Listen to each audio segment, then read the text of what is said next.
நல்ல விஷயங்களை வளர்த்து கெட்ட விஷயங்களை குறைச்சிக்கிறவங்க நல்லவங்களா வாழ்றாங்க. கெட்ட விஷயங்களை அதிகப்படுத்தி நல்ல விஷயங்களை குறைச்சிக்கிறவங்க கெட்டவங்களா இருக்கிறாங்க. இதை நான் எதுக்காக சொல்றேன் அப்படின்னா, ஒரு கப்பலை மூழ்கடிக்கணும் அப்படின்னா ஒரு சின்ன ஒரு ஓட்டையே போதுங்க. அந்த மாதிரி நம்மளோட வாழ்க்கைய தலைகீழா புரட்டி போடணும் அப்படின்னா ஒரு சின்ன ஒரு தீய செயலை நம்ம செஞ்சுட்டாவே போதும் அப்படின்னு சொல்ல முடியும். ஒரு மனுஷன் நல்லவனாகிறதும் கெட்டவனாகிறதும் சூழ்நிலையை பொறுத்துதான் அப்படின்னு சொல்லுவாங்க. எது எப்படியோ நம்ம நல்லது எது கெட்டது எது அப்படின்னு நம்மளுக்கு ஒரு தெளிவு வந்ததுக்கு அப்புறம் கெட்ட விஷயங்களை ஒதுக்கி நல்ல விஷயங்களை வளர்த்துக்கிறது தாங்க அறிவுடைமையாகும். நான் ஏன் இப்படி சொல்றேன் அப்படின்னா, நம்மளோட மனசோட மகிமை அப்படிங்கிறது மிக பெருசுங்க. அதை நல்ல வழியில நாம கொண்டு போனோம் அப்படின்னா நல்ல எண்ணங்கள் நம்மளுக்கு உருவாகும். அதையே நம்ம தீய எண்ணங்கள் கெட்ட எண்ணங்களுக்கு நாம கொண்டு போகணும். அதாவது ஏன் நம்ம இடம் கொடுக்கணும்? நம்மளோட உள்ளத்தோட தூய்மை தாங்க நம்மளோட வாழ்க்கையே உயர்த்தக்கூடியது. நம்மளோட கண்கள் கெட்ட விஷயங்களை பார்த்துட்டு போகட்டுங்க. நம்மளோட மனசு அதை பார்க்காத மாதிரி நம்ம கவனமா இருப்போம்.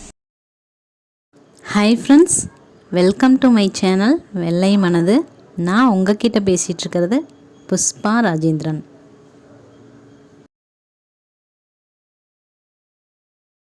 வணக்கம் சொந்தங்களே, எல்லாரும் எப்படி இருக்கீங்க? நல்லா இருப்பீங்க அப்படின்னு நம்புறேன்.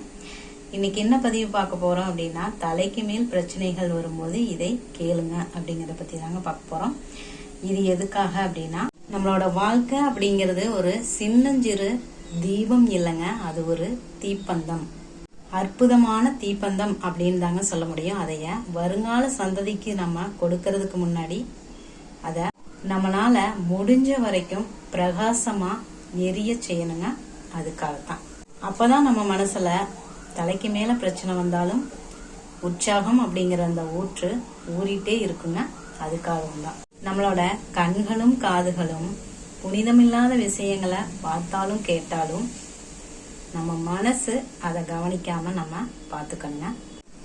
ஏன்னா புடிவாதம் முடிச்சு ஒரு குழந்தை அழுதுட்டு இருக்குது அப்படின்னா, அது கையில ஒரு பொம்மையை கொடுத்துட்டீங்க அப்படின்னா அதனோட அழுகையெல்லாம் நின்றும். அதுக்கப்புறம் அதுல மூழ்கி போய் அவங்க அம்மா சாப்பிட கூப்பிட்டா கூட வராம அதுல மூழ்கி போய் விளையாடிட்டு இருக்கும். அதே பொம்மையை நீங்க திருப்பி வாங்கினீங்க அப்படின்னா அதை எப்படி வாங்குறது அப்படிங்கறதுலயே தான் அதோட ஆவல் இருந்துட்டே இருக்குங்க. அந்த மாதிரி தான் நம்மளும் நம்ம எடுத்த காரியத்துல வெற்றி அடையிற வரைக்கும் முழு மூச்சோட செயல்படணுங்க.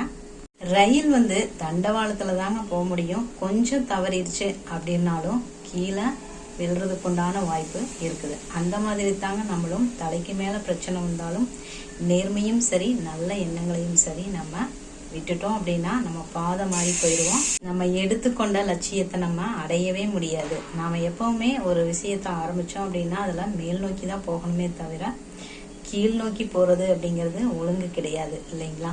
புரியுற மாதிரி சொல்லணும் அப்படின்னா, ஒரு மிகப்பெரிய வீரன், அவனுக்கு ஒரு பகைவன் இருக்காருங்க. அவங்கள தோக்கடிச்சே ஆகணும் அப்படிங்கிறது தான் இந்த வீரனோட ஒரு எண்ணமா இருக்குது. அதுக்காக அவங்க என்ன செய்யறாங்க அப்படின்னா, தன்னோட படைகளை எல்லாம் திரட்டிட்டு ஒரு மரக்கட்டை மூலமா வீரர்களோட கடற்கரை வழியா அந்த பகைவனை நோக்கி போறாங்க. கடற்கரைய கடந்ததுக்கு அப்புறம் என்ன பண்றாங்க அப்படின்னா, அந்த மரக்கட்டையை அவங்க வந்த மரக்கட்டை எல்லாத்தையுமே எரிச்சிட சொல்லிடுறாரு. வீரர்களுக்கு ஒன்னும் புரியல. சரி, இருந்தாலும் அவரோட பேச்சை தட்டக்கூடாது அப்படிங்கிறதுக்காக அதையும் எரிச்சிடுறாங்க. எரிச்சு முடிச்சதுக்கு அப்புறம் அவர் என்ன சொல்றாரு அப்படின்னா, வீரர்களே, நம்ம திரும்பி போறதுக்குண்டான அந்த மரக்கட்டைகளையும் நாம எரிச்சாச்சு. இனி நம்மளோட ஒரே குறிக்கோள் என்ன அப்படின்னா, அந்த பகைவரை நம்ம அழிக்கிறது மட்டும்தான். அப்படி அழிச்சா மட்டும்தான் நம்ம திருப்பியும் போக முடியும் அப்படின்னு சொல்லி சொல்றாருங்க. அப்படி சொன்னதுனாலதான், அதாவது மரக்கட்டை இருக்குது தப்பிச்சு போறதுக்கு அப்படிங்கிற அந்த உணர்வு வீரர்களுக்கு இருந்துச்சு அப்படின்னா அவங்களோட முயற்சியில அவங்களோட கவனம் இருக்காது அப்படிங்கறத உண்மையை புரிஞ்சுக்கிட்டு அவர் அப்படி செஞ்சிருக்கிறாருங்க. பகைவனை எப்படியும் வெல்ல வேண்டும் அப்படிங்கிற அந்த எண்ணம் கொழுந்து விட்டு எரிஞ்சதுனாலதாங்க அவரு மரக்கட்டைகளை கூட எரிச்சுறதுக்கு உண்டான ஒரு எண்ணம் அவருக்கு வந்திருக்குது. இதுதான் ஒருத்தர் எதையாவது செய்யணும் அப்படின்னு விரும்பினா தளராத ஊக்கமும் உறுதியோடையும் செய்யட்டும் அப்படின்னு புத்தர் சொல்றாருங்க. ஓகே ஃப்ரெண்ட்ஸ், தலைக்கு மேலே நம்மளுக்கு பிரச்சனைகள் வந்தாலும் நம்மளோட வாழ்க்கை மேல் நோக்கி போகணும் அப்படின்னா நல்ல எண்ணங்களில் நம்மளோட மனசு எப்பவும் நிலைச்சிருக்கட்டுங்க. நம்மளோட வாழ்க்கைய பிரகாசமா வாழ்ந்து வருங்கால சந்ததிகளுக்கு நாம ஒரு முன் உதாரணமா இருப்போங்க. இந்த பதிவு உங்களுக்கு யூஸ்ஃபுல்லா இருந்துச்சு அப்படின்னா ஒரு லைக் பண்ணுங்க, கமெண்ட் பண்ணுங்க. யாருக்காவது தேவைப்படும் அப்படின்னு நினைச்சீங்கன்னா ஷேர் பண்ணுங்க. தேங்க்யூ.